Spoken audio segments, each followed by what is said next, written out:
The first time Kate Townsend looked Marshall Langston dead in the eye without flinching, the entire saloon went so quiet you could hear the dust settling on the floorboards. It was the autumn of 1878, and the town of Redrock, Texas, was the kind of place that chewed men up and spat them out before they ever had a chance to learn its name. Sitting at the edge of the Llano Estacado, where the flat, red earth stretched on forever and the sky hung low and heavy with heat, Redrock was a town that had grown up hard and fast around the cattle drives and the railroad promises that never quite arrived. There were 3 saloons, a general store, a blacksmith, a church that half the town ignored, and a sheriff who spent more time with a whiskey bottle than with his badge. And there was Marshall Langston. Nobody really knew where Marshall Langston had come from, and most people were too scared to ask. He had ridden into Redrock 3 years before Kate ever set eyes on him, leading a horse so black it looked like a piece of the night sky had taken an animal form. He was tall, broad across the shoulders, with dark hair that curled slightly at the collar of his dust-covered coat, and eyes the color of storm clouds rolling in over the plains. He wore 2 Colt revolvers on his hips, and he wore them low, the way a man wears guns when he genuinely knows how to use them and has nothing left to prove to anyone. He had never started a fight in Redrock, not once, but he had finished 6.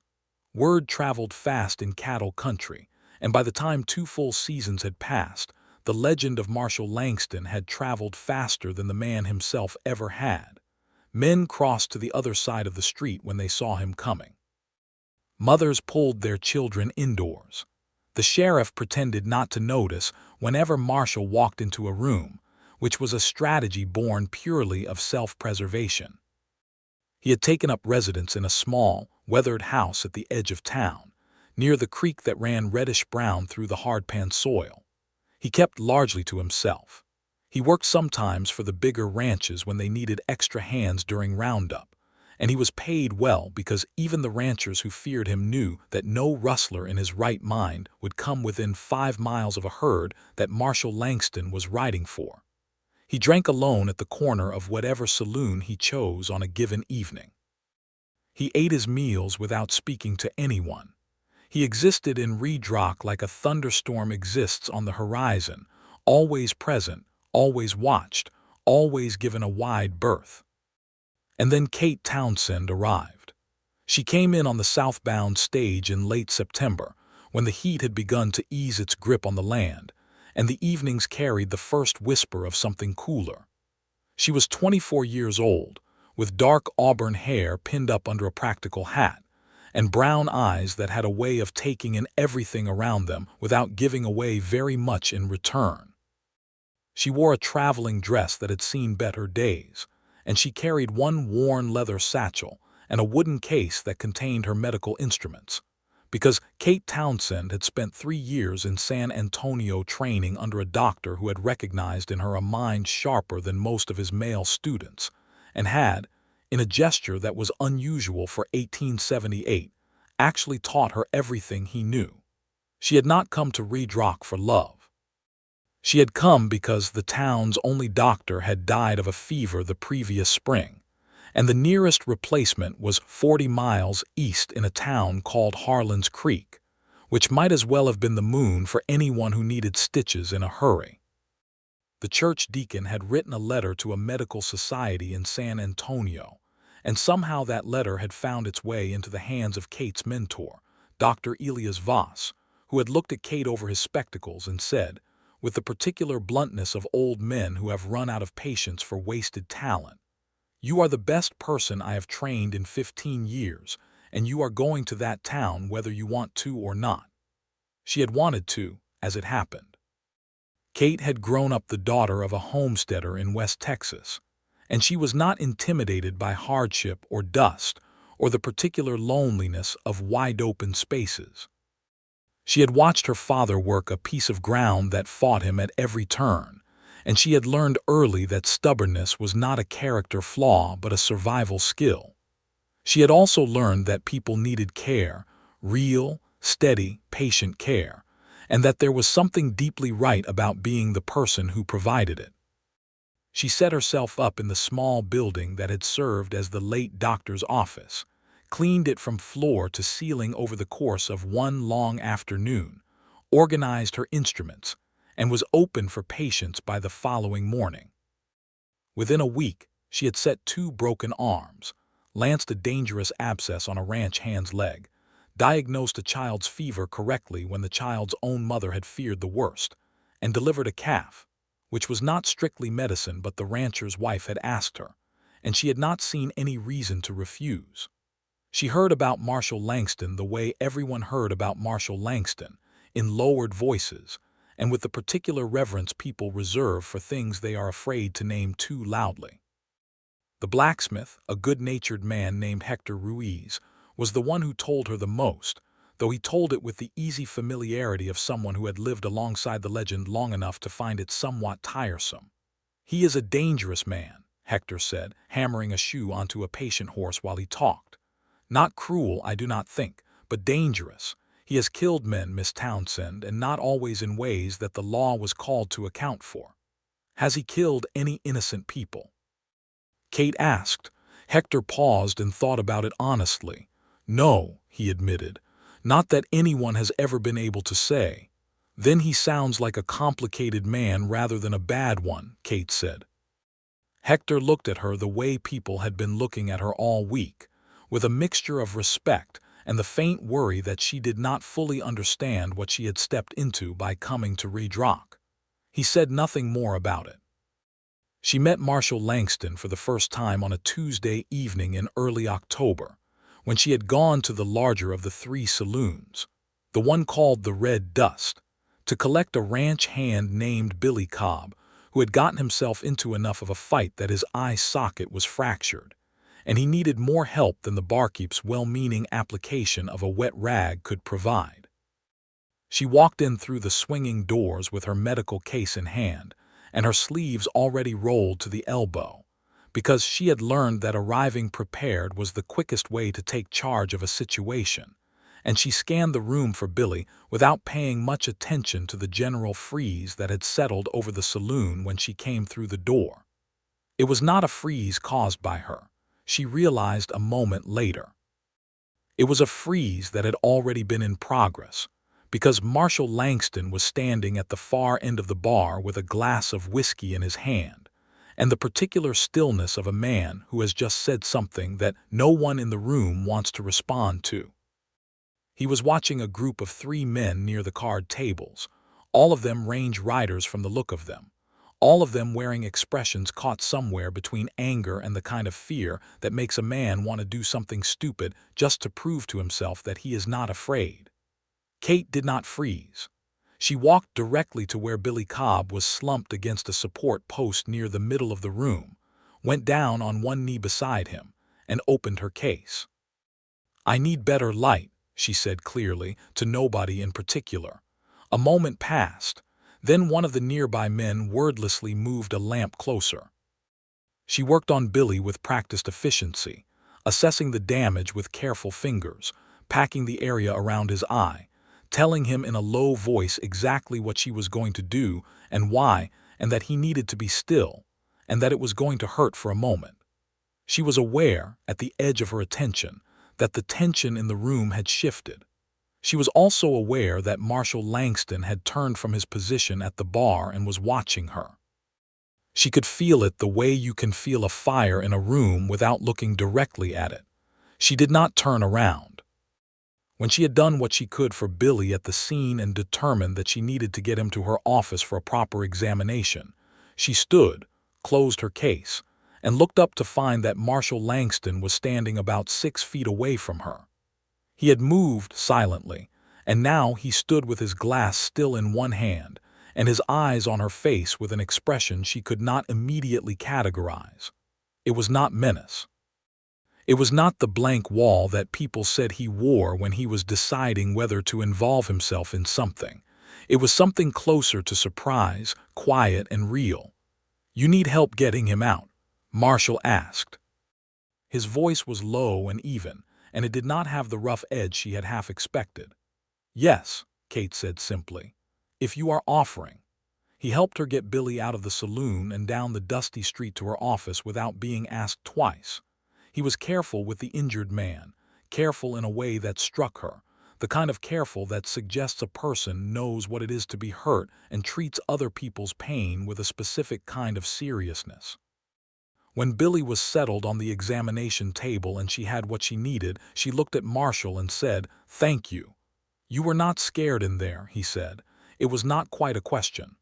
"Of what?" she asked genuinely. He looked at her for a long moment. Something moved in his storm-colored eyes, something she could not name yet. Then he nodded, put his hat back on, and walked out into the night. That was the beginning. Over the following weeks, Kate found herself building a life in Redrock with the same focused determination she brought to everything.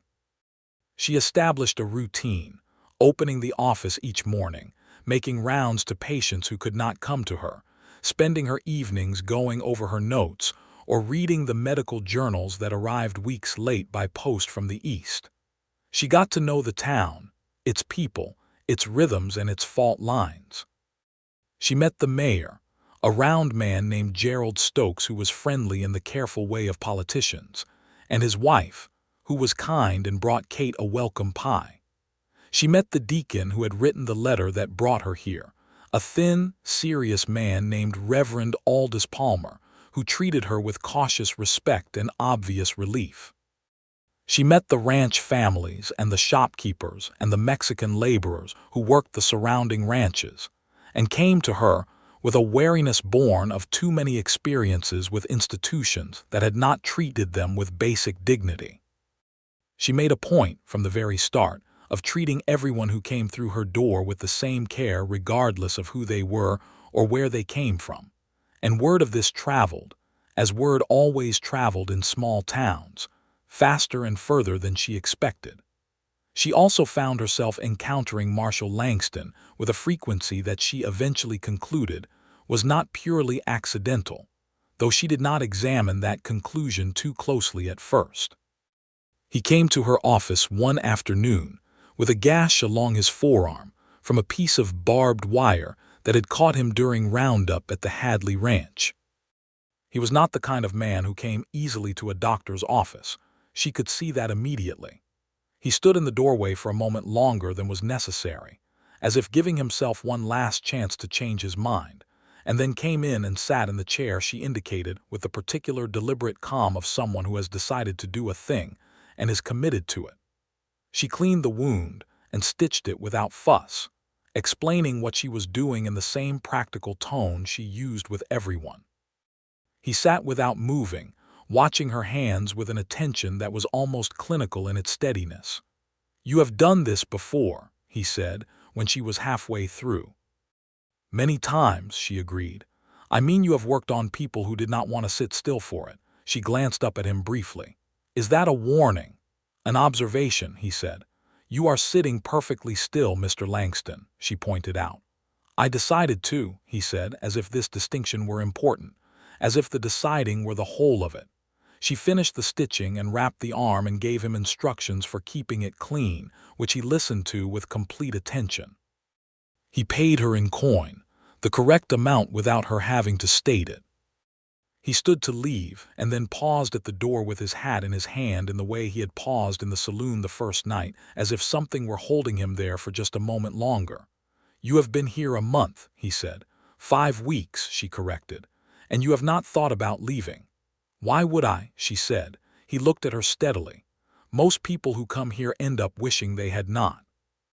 "I am not most people," Kate said, and she said it without pride or performance, just as a plain statement of fact. The corner of his mouth moved. It was not exactly a smile, but it was adjacent to one, and it changed his face in a way that made him look momentarily like someone younger and less armored. He put his hat on and left, and Kate stood in her empty office for a moment after the door closed, and was honest enough with herself to recognize that she was thinking about him in a way that had nothing to do with the stitches she had just put in his arm. The town of Redrock had a complicated relationship with its own lawlessness. The county sheriff, a man named Carter Biggs who operated out of the larger town of Millhaven 12 miles north, made appearances in Redrock only when he felt he absolutely had to, which was not often.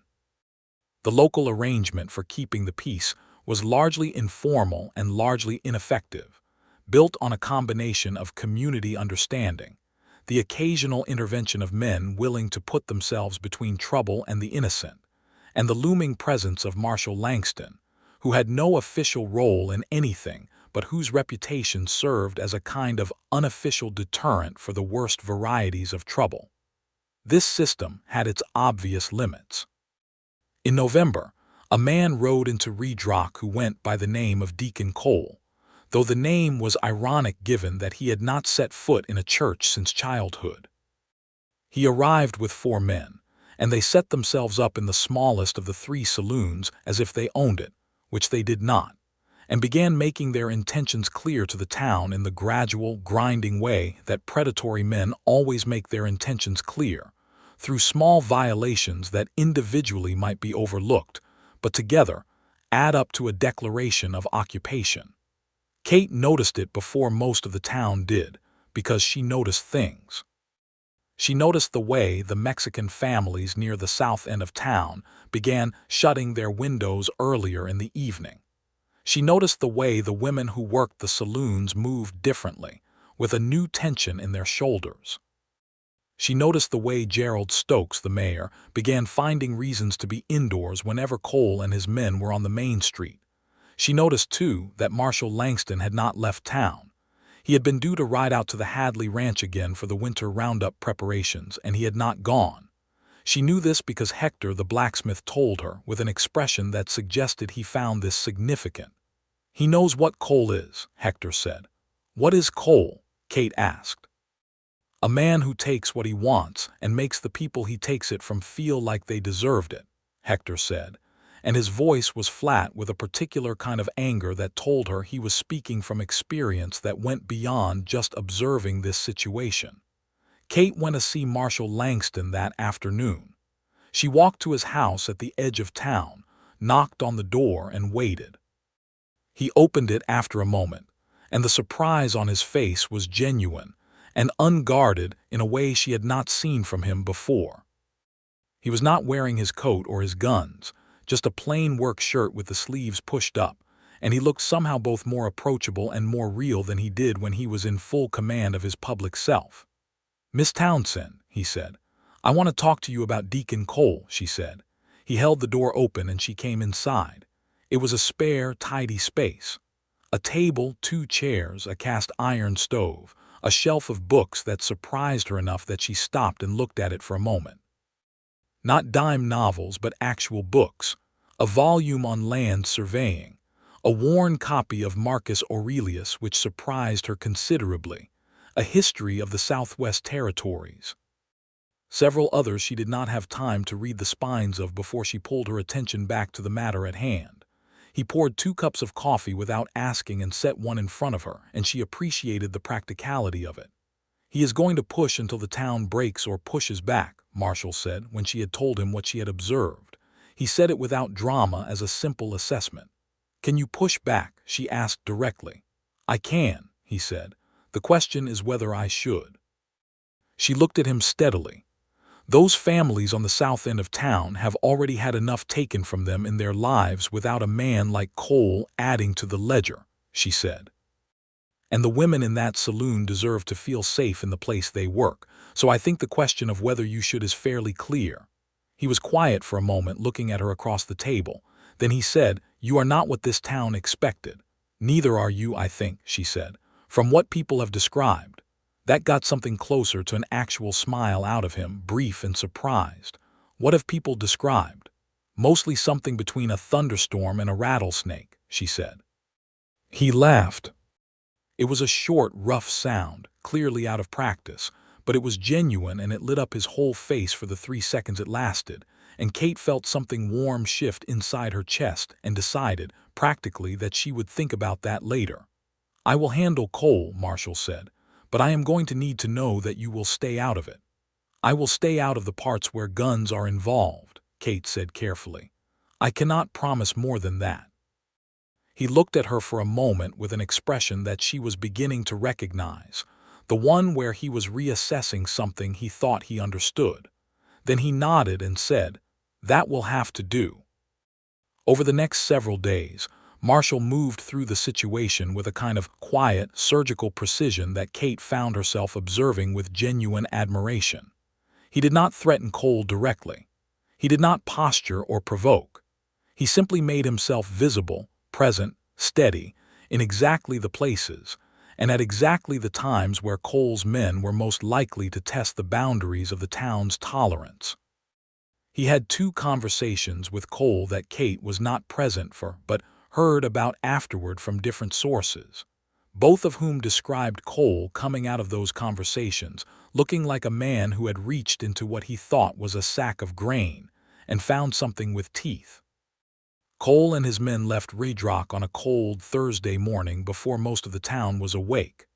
They just packed up and rode north, and the town exhaled collectively in a way that Kate could almost feel in the air. She brought Marshall a plate of food that evening, because she had cooked too much, and because she was honest enough with herself to admit that was not actually why she was going. He let her in and they sat at his table and ate together with an ease that felt natural in a way that surprised her, because she had not found very many people in her life with whom silence felt comfortable rather than obligatory. "Thank you," she said, when the meal was finished. "You do not need to thank me for eating food you cooked," he said. "I mean for what you did with Cole," she said. He was quiet for a moment, turning his coffee cup in his hands. "I have not always used what I can do for good ends," he said, and the words came out with a weight that told her he had thought them many times before. "It is easier to remember why I should when someone reminds me that there is a why." She looked at him across the table and thought about what she knew of him, which was both very little and, in the ways that mattered, quite a lot. She thought about the books on his shelf and the careful way he had helped move Billy Cobb out of the saloon and the way he had sat so still when she stitched his arm, not because he was not feeling it but because he had decided to. She thought about the way his face changed when he laughed, the brief, real illumination of it. "Why did you come to Redrock?" she asked. "Originally." He was quiet for long enough that she thought he might not answer. Then he said, "I was looking for a place that would not require me to be anyone in particular." "Did you find it?" "I found a place that decided what I was before I could say anything about it," he said, "which is not the same thing. But I stayed because leaving felt like letting it win." "Letting what win?" "The idea that a man cannot be more than the worst thing he has ever done," he said. Kate was quiet for a moment, letting that sit. Then she said, "A man who only does harm does not spend his evenings reading Marcus Aurelius."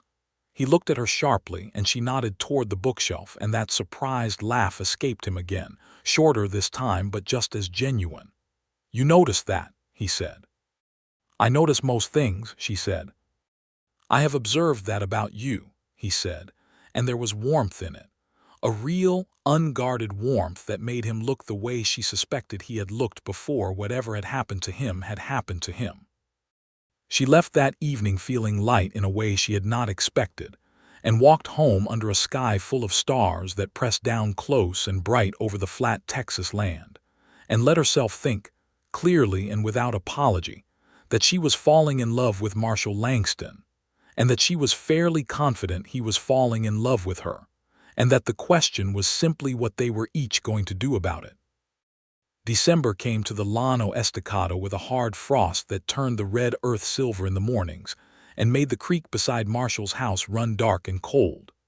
Kate's patient load shifted with the season, more respiratory illness, more injuries from slipping on frozen ground, a bad case of frostbite and a ranch hand who had been out too long in a sudden norther.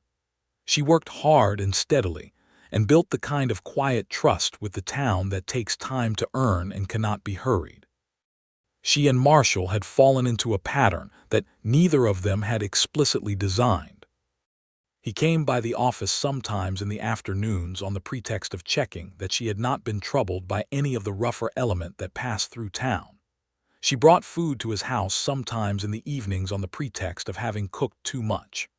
They talked during these visits with an increasing depth and ease, ranging from practical things to wide-open questions about the world, and what a person was supposed to do with whatever portion of it they found themselves standing in. She learned more of his history in pieces, the way you learn most important things, gradually, and in the moments when a person forgets to be guarded. He had grown up in Missouri, the son of a farmer who had fought in the war between the states and come home, changed in ways that made childhood difficult. He had been good with horses from boyhood, and that had led him west, and west had led him into situations that had required him to become good with guns, and that had led to a reputation he had not entirely sought and could not entirely escape. He was 28 years old. He had lost a younger brother to a fever in 1872, and still carried that grief with a quiet faithfulness that told her something important about his capacity for feeling. He had never stayed anywhere long enough to put down roots, not before Redrock, and even Redrock had been something he had wandered into sideways rather than chosen directly. She told him her own history in equal measure, her childhood on the homestead, her mother, who had died when Kate was 17, quickly and without warning, and how that loss had sharpened something in her about the importance of medical care in places that did not have it, her years in San Antonio studying under Dr.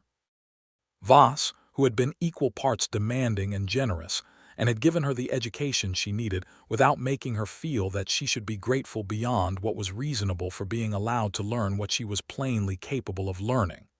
"He sounds like a good man," Marshall said of Dr. Voss. "He is," Kate said. "He had to fight a great deal of resistance to teach me, and he never complained about it or pretended the resistance was not there.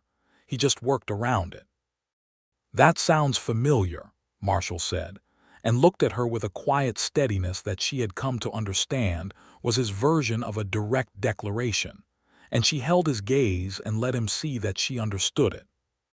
It was the first week of December, cold and clear, when he kissed her.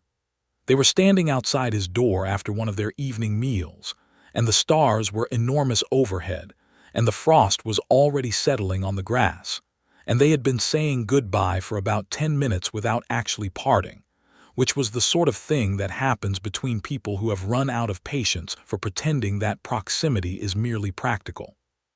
He looked at her for a moment with all of his usual careful control absent, just his face open and the storm-colored eyes warm, and then he cupped her face in both hands with a gentleness that was almost startling from hands that size, and kissed her slowly and carefully, the way a man kisses a woman when he wants her to know that it is not an impulse but a decision.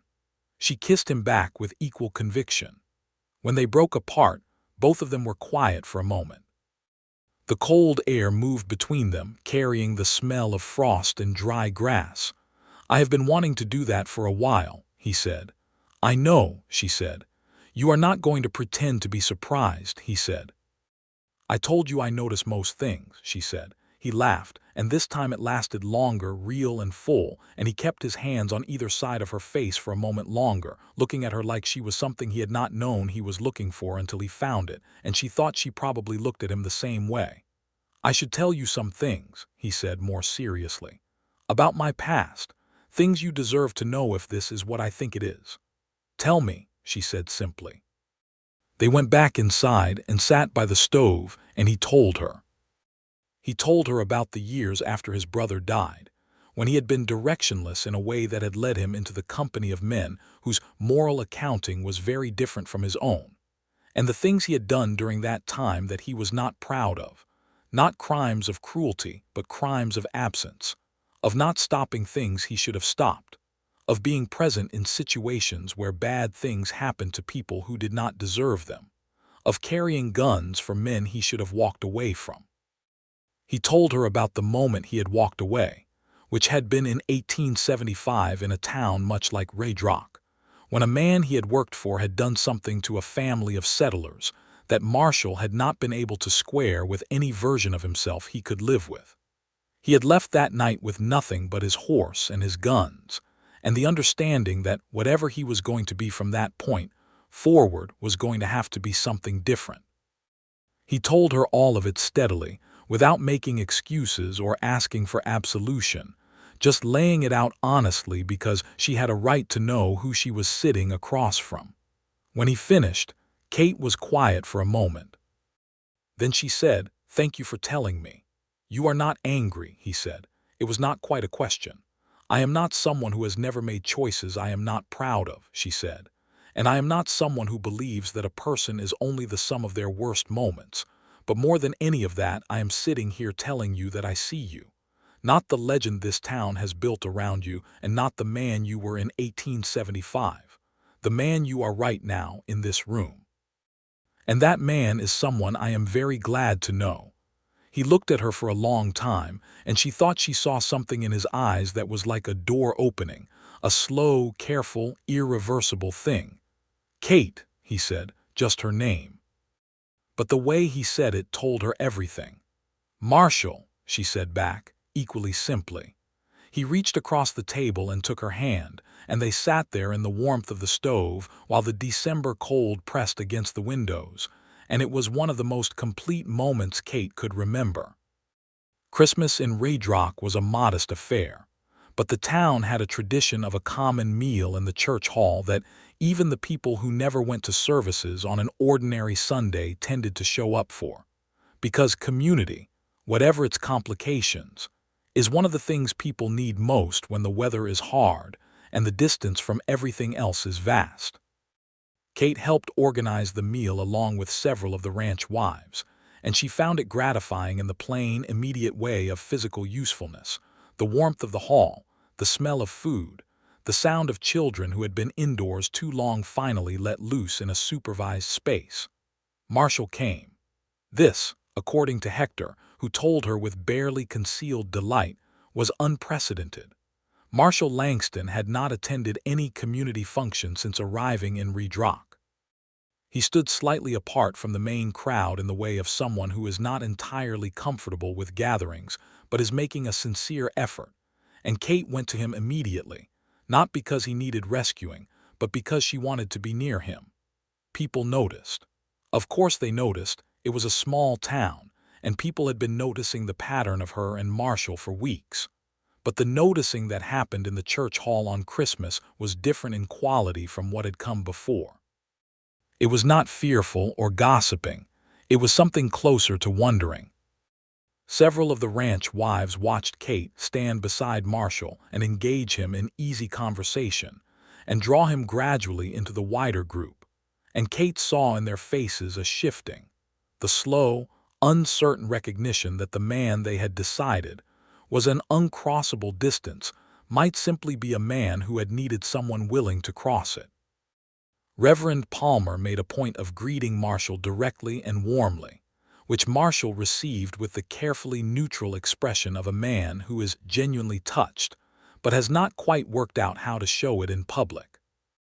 Gerald Stokes, the mayor, shook Marshall's hand with an enthusiasm that suggested he had been waiting for an opportunity to be friendly and had simply lacked a plausible opening.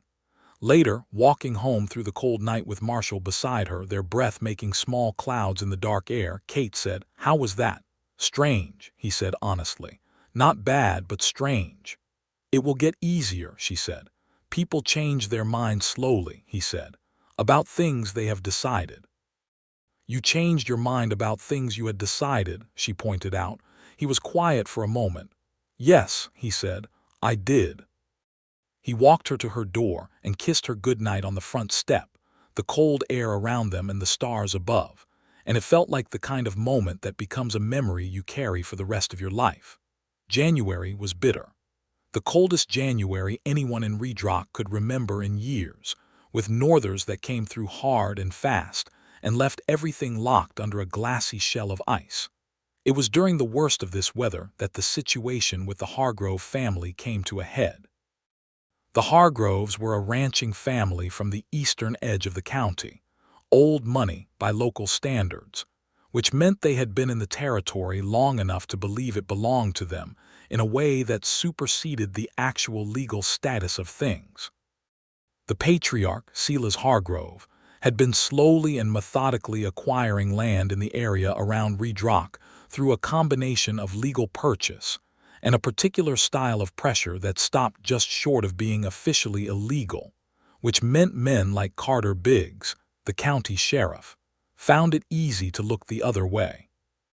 There were 3 Mexican-American families near the south edge of Redrock who held legitimate land grants dating from before Texas statehood, grants that were legally valid and had been registered properly. And Silas Hargrove wanted that land because the creek that ran through it was one of the most reliable water sources for miles.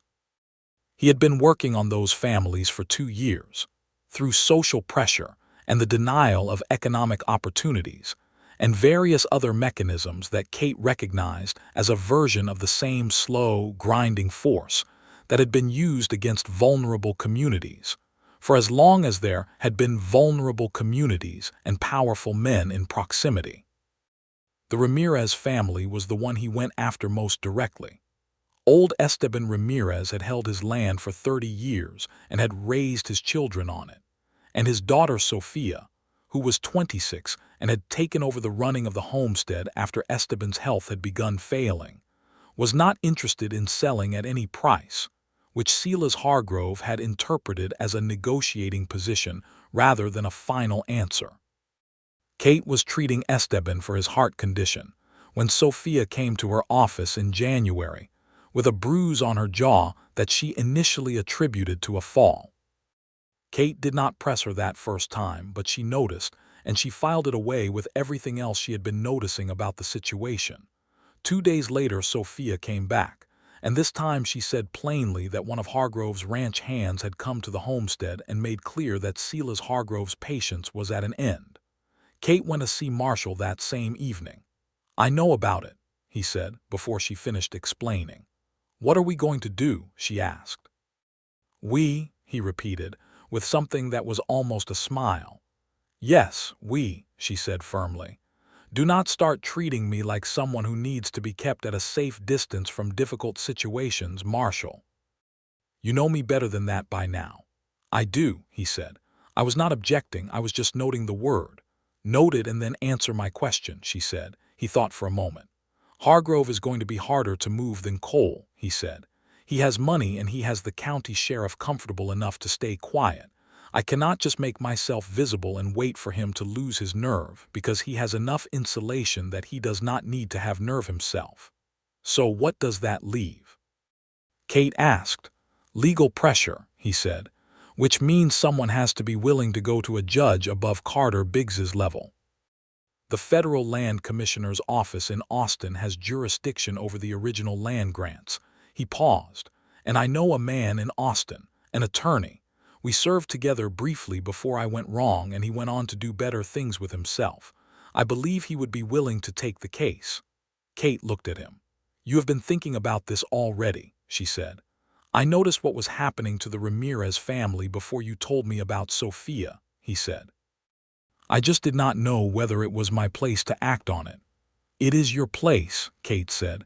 "It is all of our places. That is how this is supposed to work." He wrote to his contact in Austin the next morning, a man named Thomas Everett, and the letter went out on the eastbound stage. It would take weeks for anything to come of it, if it came of anything at all, and in the meantime the situation with Hargrove continued to press. Marshall paid a visit to Silas Hargrove himself in the 3rd week of January, riding out to the Hargrove ranch with a deliberateness that he told Kate about afterward in careful detail. He had not threatened Hargrove. He had made no overt move. He had simply explained, with the particular quiet certainty that he was capable of when the situation called for it, that the properties along the South Creek were being looked at by an attorney in Austin, and that any further physical intimidation of the families involved would constitute a federal crime, which was a different category of problem from a county sheriff issue. Hargrove had blustered and threatened and eventually gone very quiet in the way that powerful men go quiet when they realize they are not the most dangerous thing in the room. The harassment stopped. Thomas Everett's reply arrived in mid-February. He would take the case. It would take time and the outcome was not guaranteed, but the documentation the Ramirez family and the other families held was strong, and he believed a federal judge would be likely to rule in their favor. Sophia Ramirez came to Kate's office when Kate told her and stood in the small space for a moment, not quite able to speak. Then she said, "How do we thank you?" "You do not need to thank me," Kate said, "but you could let me check on your father." The case wound through the legal system slowly over the following months, as these things do, but it wound in the right direction. It was concluded that autumn with a ruling that affirmed the validity of the original land grants in full, and Silas Hargrove was required to cease and desist all activities that had constituted interference with the land rights in question.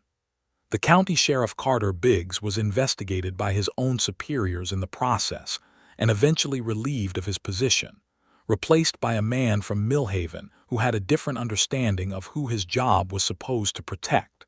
But all of that came later.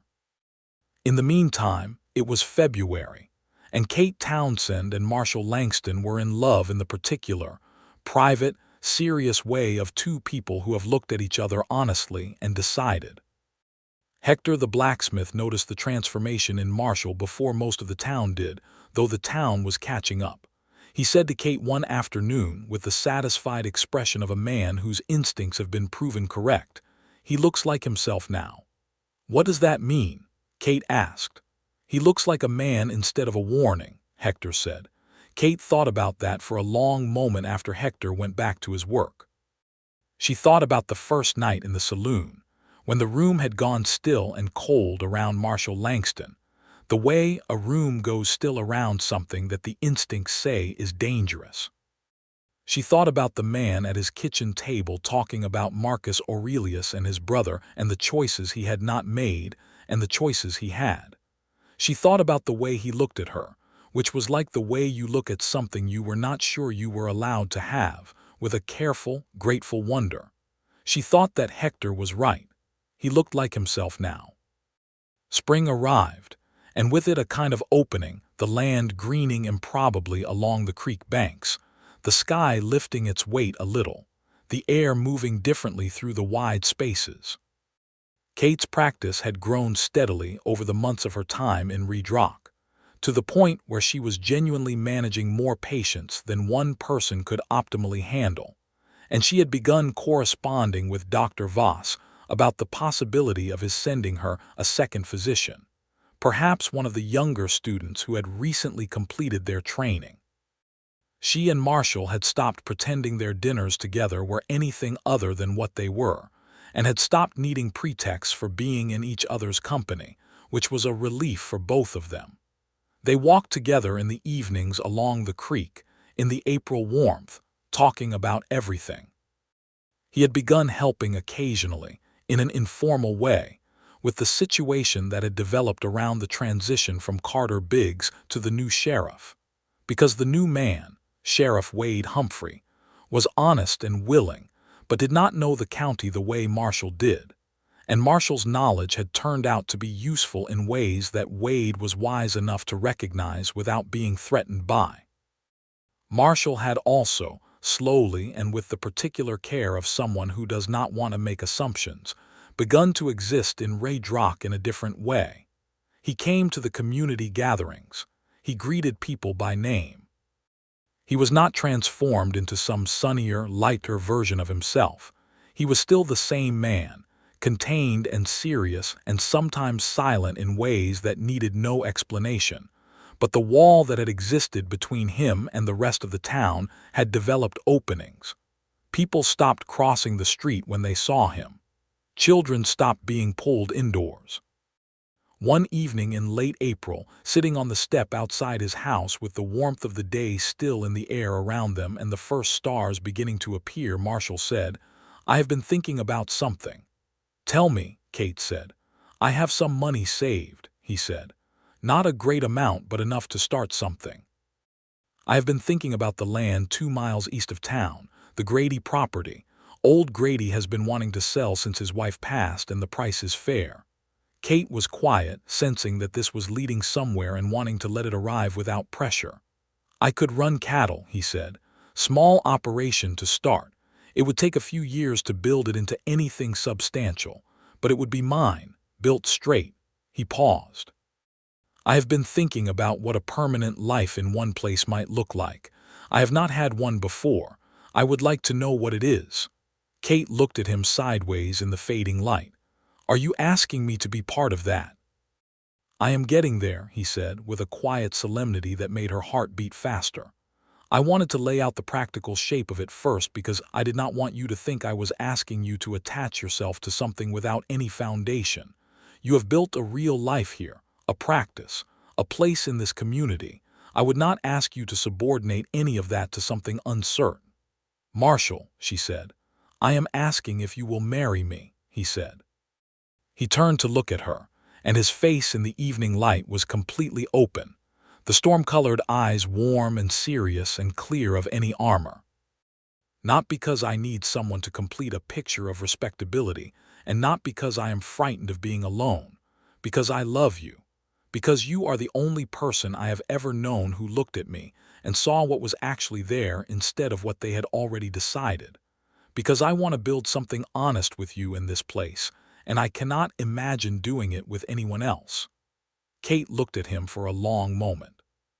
The stars were coming out above the Texas plains, the enormous quiet sky pressing down full and bright, and the creek made its soft sound nearby, and the evening air smelled of warm earth and new grass.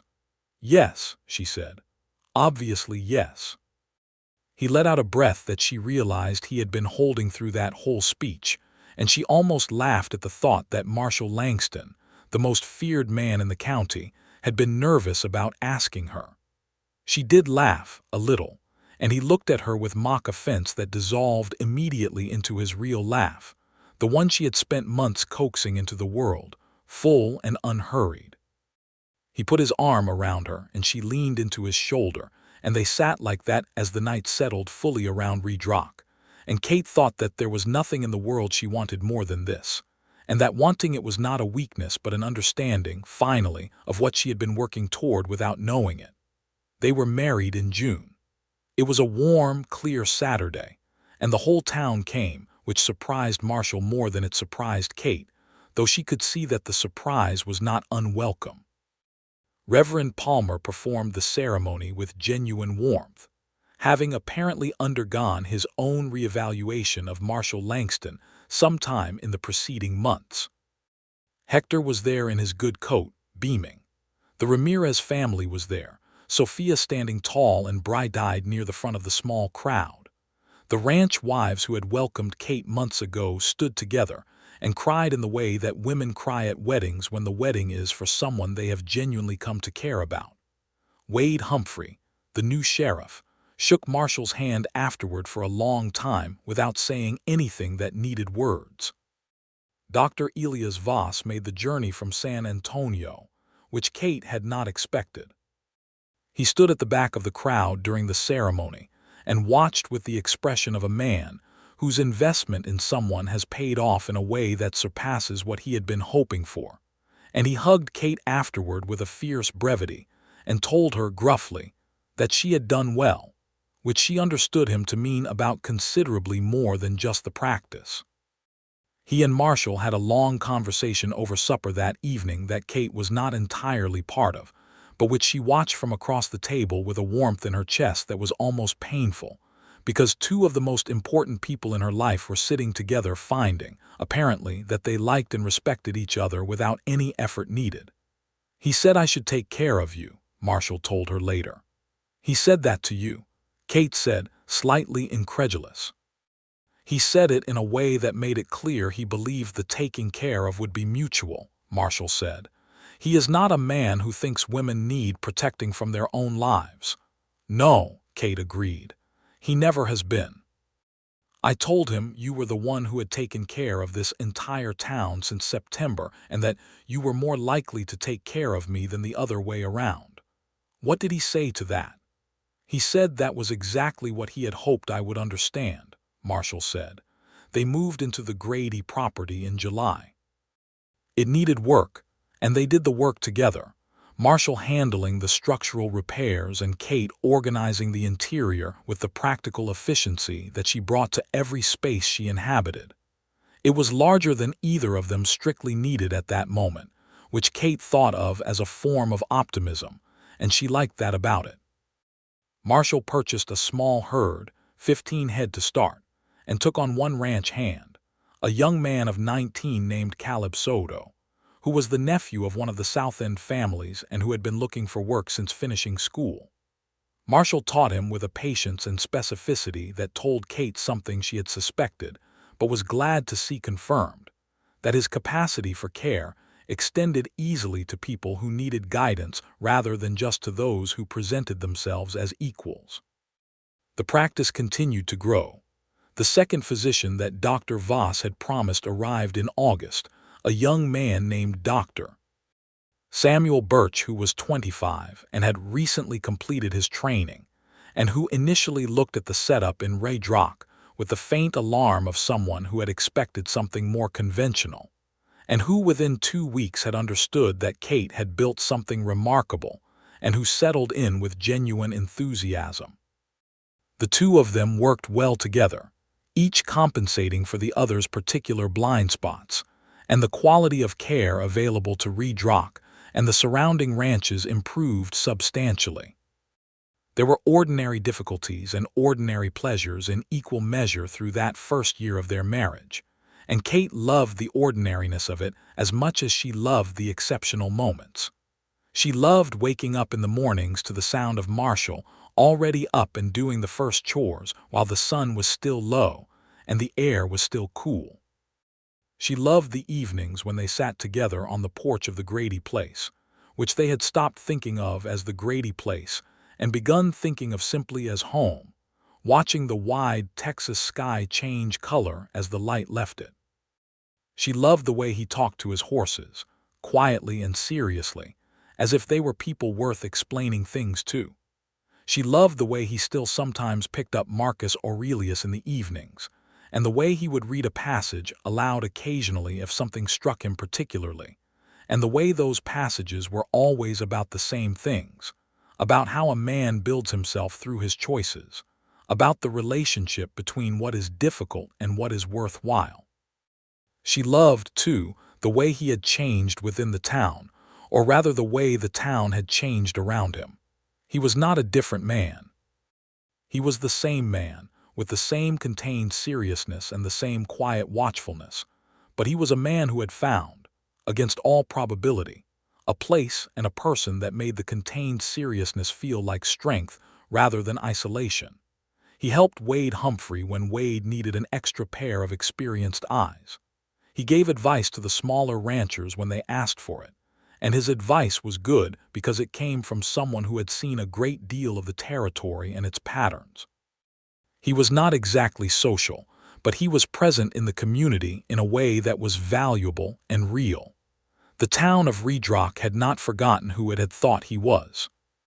But it had added to that picture, carefully and over time, until the picture was full enough to include who he actually was, and the version it had feared had become, if not entirely forgiven, then at least contextualized by something more complete. October brought the anniversary of their meeting, which they celebrated by eating supper at the Red Dust Saloon, which was still the largest saloon in town, though it had changed management twice since the night Kate had walked in with her medical case, and sitting at a corner table and talking until the barkeep started dimming the lights as a hint. Walking home through the October night, which was clear and cold and bright with stars, Marshall said, "A year ago I would not have recognized this life." "A year ago neither would I," Kate said. "Is it what you wanted?" he asked. He asked it without anxiety, more as a genuine question, the way two people who trust each other completely can ask questions that would terrify them to ask anyone else. "More than what I wanted," Kate said. "I wanted a practice in a place where it was needed and a life that felt like it meant something. I did not know to want this."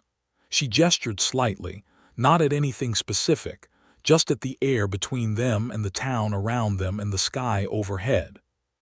"This particular shape of it." "Neither did I," he said. He took her hand as they walked, which was something he had started doing without thinking about it sometime around January, in the way that particular gestures become automatic when they are the right ones. "I had decided that some things were not possible for me. And now," she asked. Now I think I was wrong about what was possible, he said.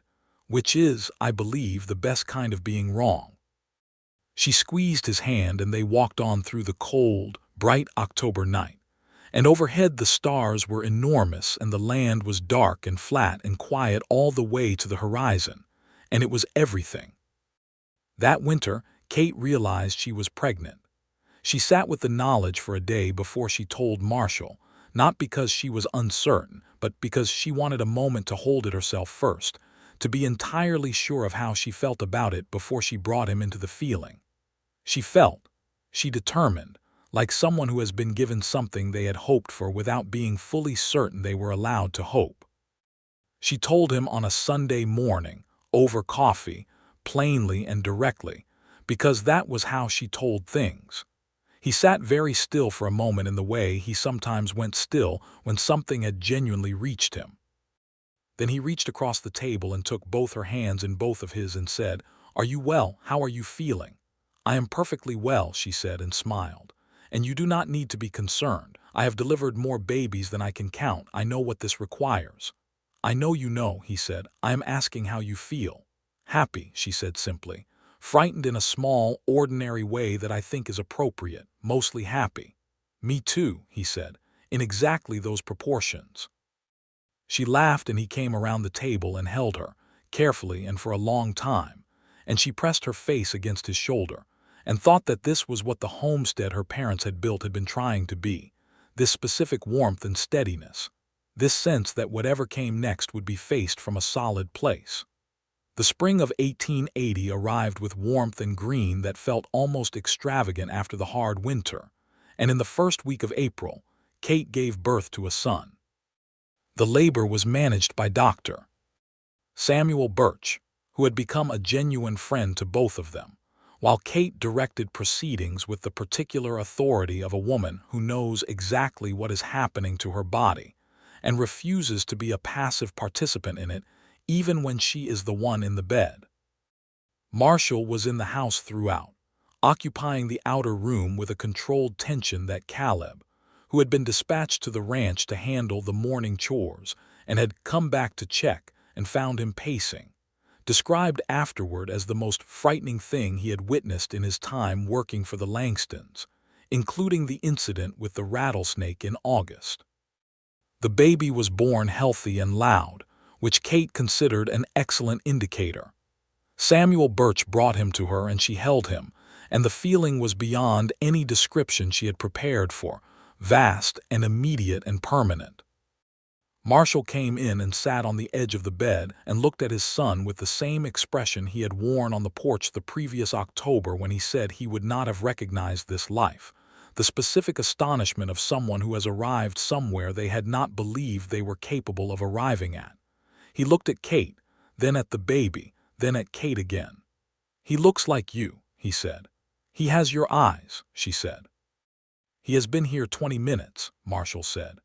"Already capable of looking at you like you are the most serious thing he has ever encountered," Kate said. "Definitely your eyes." Marshall laughed and reached out very carefully and touched his son's small fist, and the baby, with the perfect arbitrariness of newborns, latched onto his finger with unexpected strength.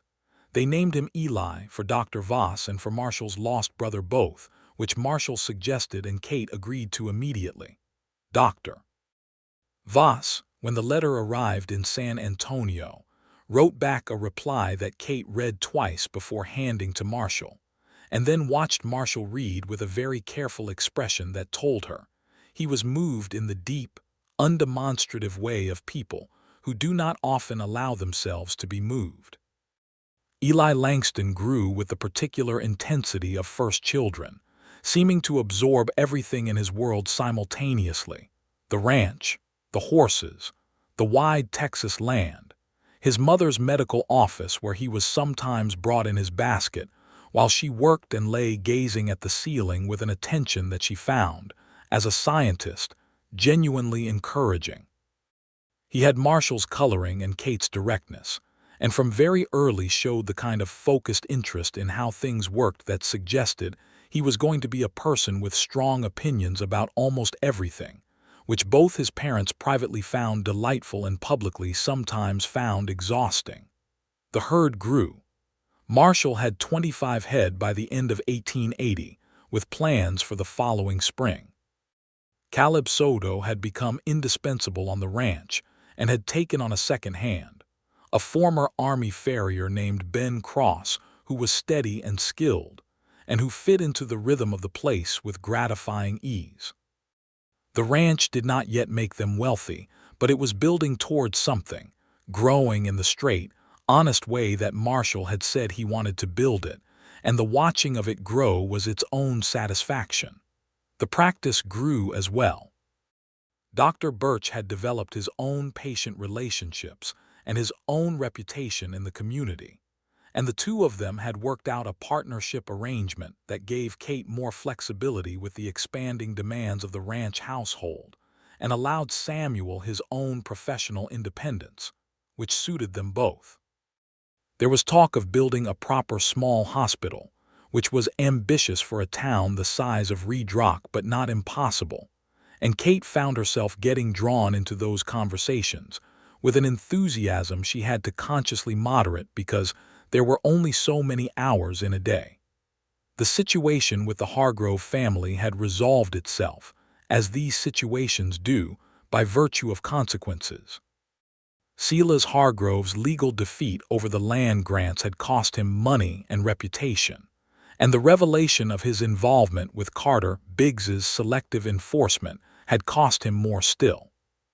The Hargrove ranch still operated, but it operated smaller and quieter, and without the predatory ambition that had characterized it under the old man.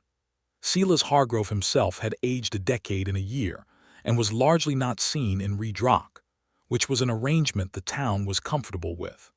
The three families whose land had been defended by Thomas Everett's legal work were still there, still farming and ranching the land that their families had held for generations. Esteban Ramirez had survived his heart condition better than Kate had initially expected, partly because she had been managing his care carefully and partly because, as she told Marshall privately, some people seem to improve when the source of their greatest stress is removed. Sophia had become a friend to Kate, a real one, built on the kind of mutual respect that does not need much maintenance because it is fundamentally sound. It was Sophia who made the observation, on an afternoon when she came to the Langston ranch to return a borrowed pot and stayed for coffee and found Kate feeding Eli in the kitchen while Marshall worked outside and the spring sun came through the windows, that Redrock had changed.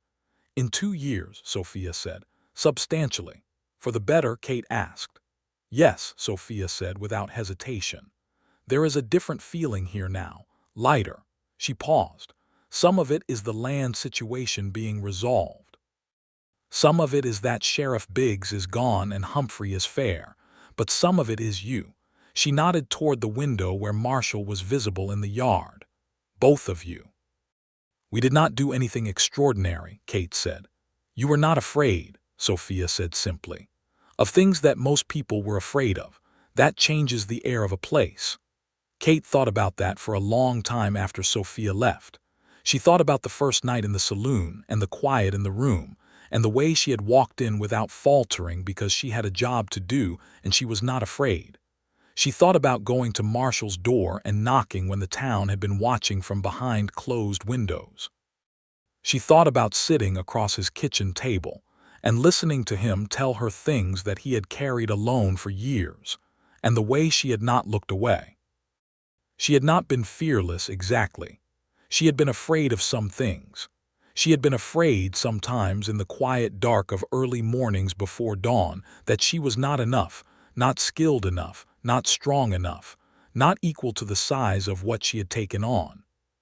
She had been afraid once, briefly and specifically, when Deacon Cole had looked at her in a way that she had not liked while she was making her rounds, a fear that had lasted exactly as long as it took her to go directly to Marshall's house and tell him about it, after which it had resolved itself quickly.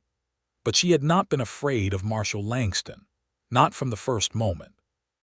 And she thought, sitting in her kitchen in the spring of 1880 with her son in her arms, that perhaps that was the thing that had made everything else possible. Not courage as an abstract quality, but the specific absence of the fear that most people had carried about him, the fear that had kept everyone at a distance that he had come to believe was all he deserved. She had not been afraid, and because she had not been afraid, he had been able to stop being afraid too. Later, when Eli was down for his afternoon sleep, she went out to where Marshall was working and stood beside him without preamble and put her hand on his arm, and he stopped what he was doing and looked at her with the attentive, present focus he always brought to her when she came to him, the full quality of his attention, as if she were the only thing worth looking at. "What?" he said. "Nothing," she said. "I just wanted to be here." He looked at her for a moment longer, and then put his arm around her shoulders, and they stood in the spring light together, the horses moving in the paddock and the land stretching out around them in all directions, wide and permanent in theirs. "I was thinking," he said after a while. "Tell me," she said. "That field to the east," he said. "The one past the second fence line, it floods in the spring, which makes it difficult for cattle. But if we were to redirect part of the creek drainage, which would take some work but is not impossible, it would dry out enough to be productive by midsummer." "What would you do with it?" she asked. "I thought about trying wheat," he said. "The soil is better on that side. It would diversify what we produce. Less dependence on cattle prices, which are going to be unreliable as the drives slow down." She looked at him.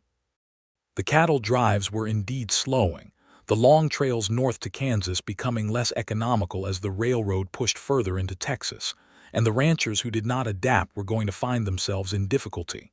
She had not known that Marshall was already thinking about this in specific, practical terms. "You have been planning this for a while," she said. "I have been thinking about it," he said. "It would take most of the summer and some of Caleb and Ben's time, but I think it is the right move." "I think so too," she said. He looked slightly surprised. "You know about agricultural economics," he said. "I know about watching what works and planning for what is coming rather than being comfortable with what is," she said. He smiled at her, one of his real smiles, slow and full and completely without armor. "Right," he said. "Of course you do." She kissed him there in the yard in the spring sunlight and felt his arms come around her with the easy certainty of a person who has stopped being surprised by happiness, who has begun to trust it. The summer was full and hard-working and good. The creek drainage project was completed in August with a great deal of labor and some colorful vocabulary from Caleb, who turned out to have strong feelings about soil composition. The eastern field dried out and was turned and prepared for the following spring's planting. The herd was doing well. Marshall made a deal to sell winter beef to a supplier in Millhaven at a price that was fair and reliable, which reduced the anxiety of the coming season considerably. Eli began walking in September of 1880, which he approached with the same focused intensity he brought to everything, selecting a route across the kitchen floor and executing it with an expression of extreme concentration that both his parents found completely hilarious and tried to hide in order not to discourage him. He was, Kate noted with scientific interest and parental pride, a very determined small person who did not seem to have inherited his father's tendency toward stillness as a response to difficulty, but rather his mother's tendency toward direct forward motion. "He is going to be exhausting," Marshall said, watching Eli execute his kitchen crossing route for the fourth time in a row. "He is going to be magnificent," Kate said. "Both things," Marshall agreed. Winter that year was mild by comparison with the one before, which Marshall said was the land giving them a rest that they had earned, and Kate said was meteorological coincidence, and both of them felt it as a gift regardless of its cause. Christmas brought Dr. Voss back from San Antonio, which was his second visit, and this time he stayed for a week and spent most of it making himself useful in whatever way presented itself, which ranged from bouncing Eli on his knee to helping Samuel Birch with a procedure on a patient who had come in with a complicated injury and required 2 sets of skilled hands. He was 70 years old and unchanged in every essential way, and the sight of him sitting at their kitchen table across from Marshall, the two of them deep in conversation about the future of the territory, felt to Kate like the two halves of her life having a long overdue meeting. Before he left, Dr. Voss took Kate's hands in both of his and looked at her with the direct, undramatic appraisal of a man who has earned the right to speak plainly. "You are happy," he said. It was not quite a question. "I am," she said. "Good," he said. "I hoped you would be. I did not know if this was the right thing, sending you here, a young woman alone in a rough territory. I was not always certain. I want you to know that." "You were right," she said. "And I want you to know that I am aware I owe most of what I am professionally to the fact that you taught me without letting anyone's discomfort about the fact of teaching me get in the way of doing it. I am grateful for that, more than I have probably said." "More than was necessary to say," he said. "You did the work. I just refused to prevent you." He paused.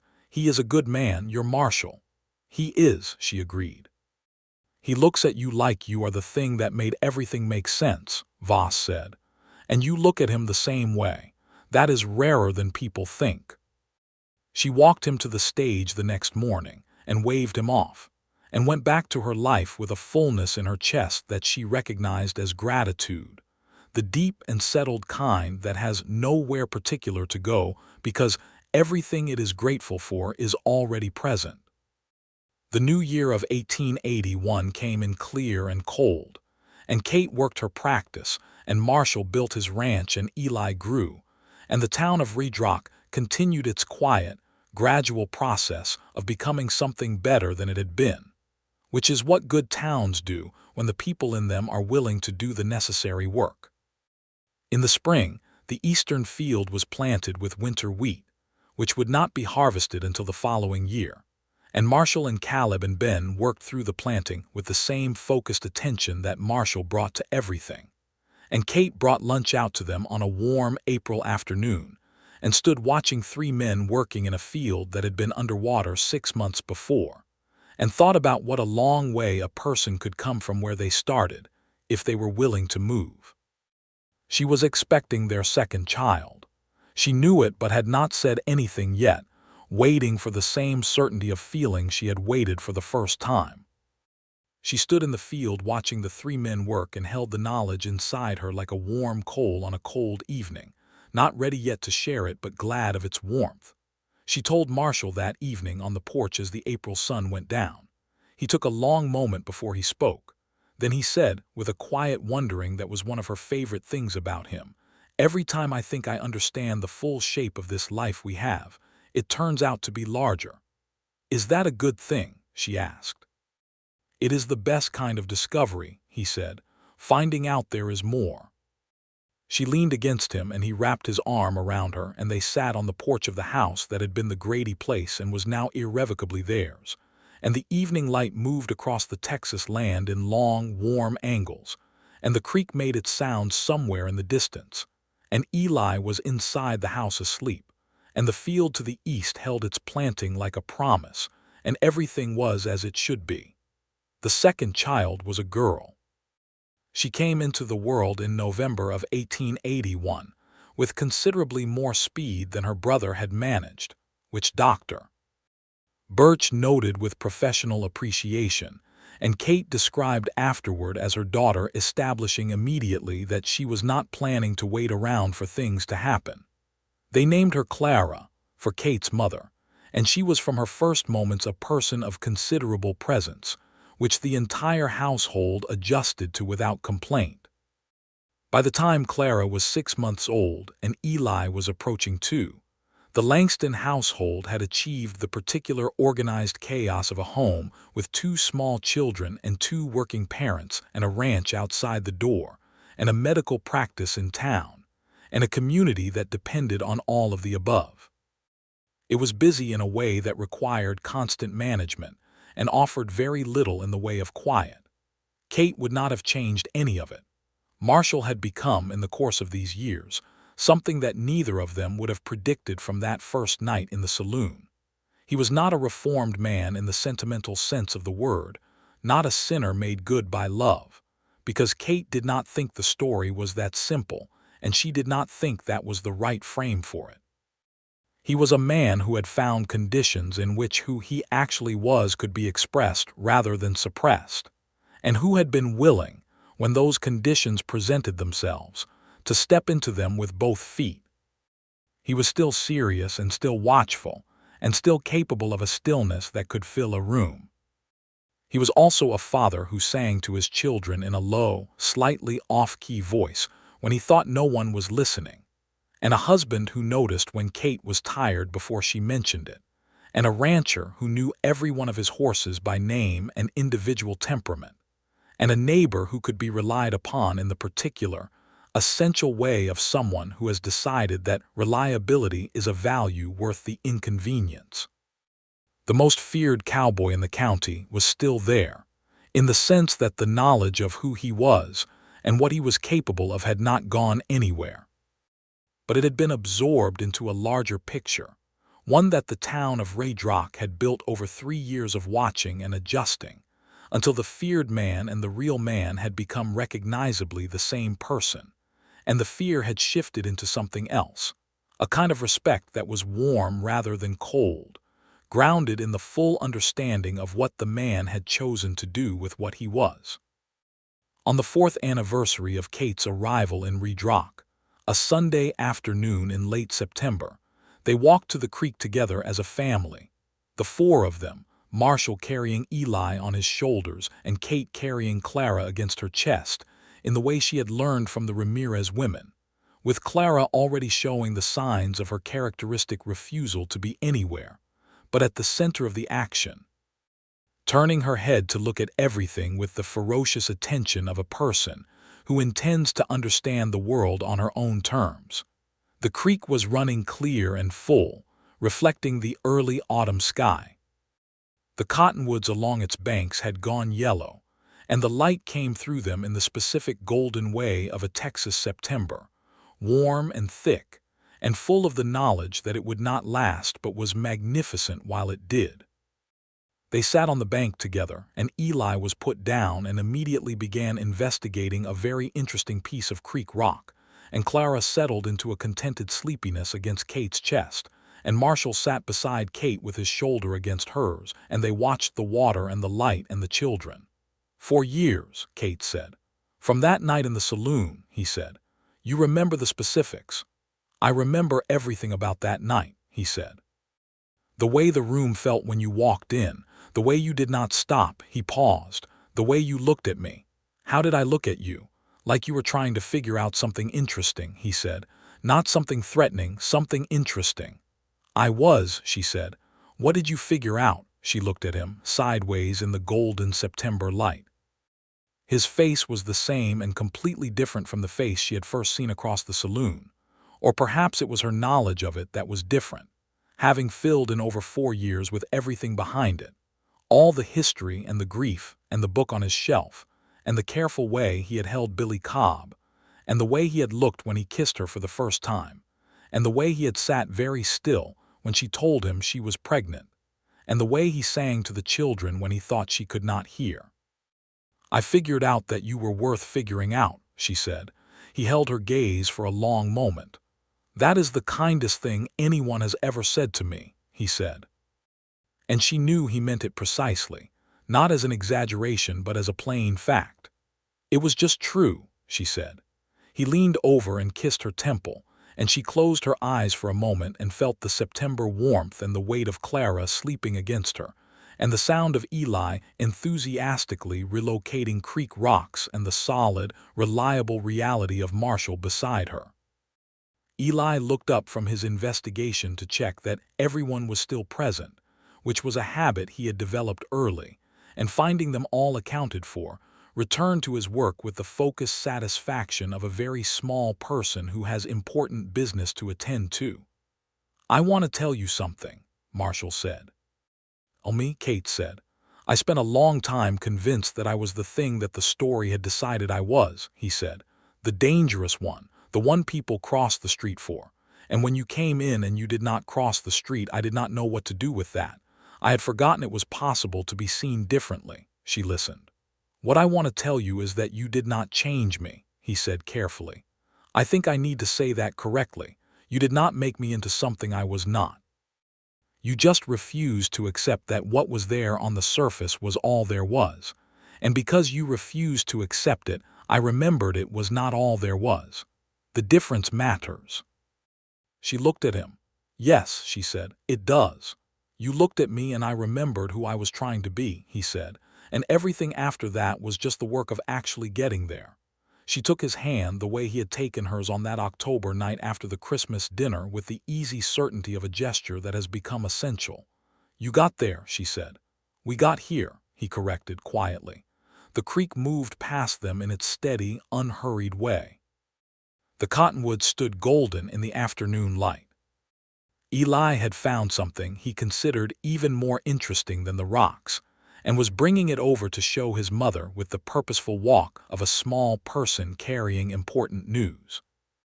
Clara stirred against Kate's chest and made a sound that was not quite contentment and not quite complaint, but something in between, which Kate had come to understand as her daughter's expression of general awareness that the world was happening around her, and she intended to participate in it fully as soon as she was capable.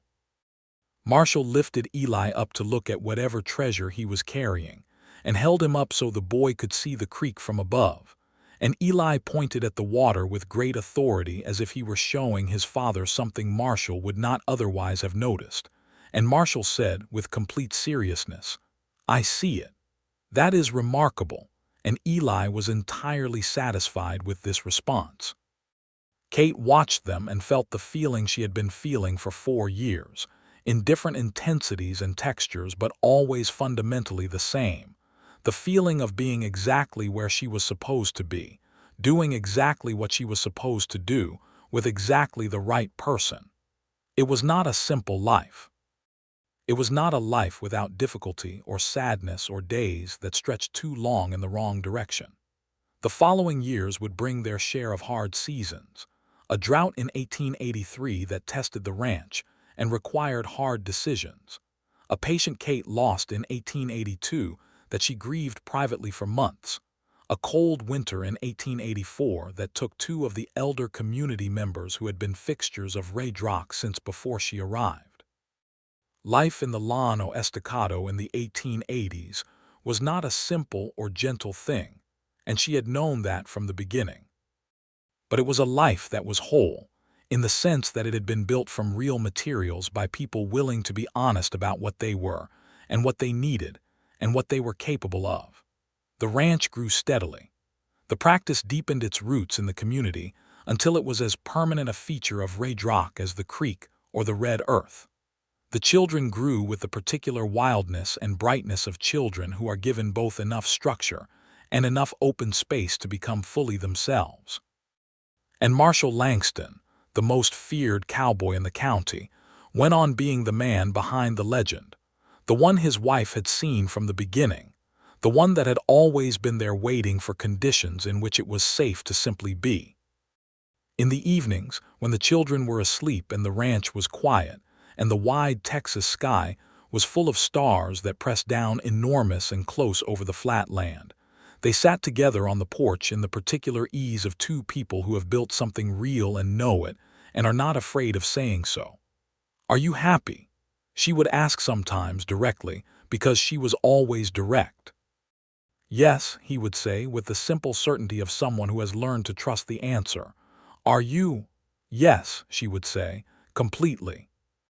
And the creek would run in the darkness nearby, and the horses would move in the paddock, and the land would stretch out in all directions under the enormous sky, and it would be exactly enough, which is the definition of the kind of happiness that does not need anything added to it, whole and steady and real, built out of honesty and stubbornness, and the refusal to be afraid of something worth knowing. In a small, red earth town in West Texas, in the years when the frontier was still wide open, and everything was still possible for the people willing to reach for it,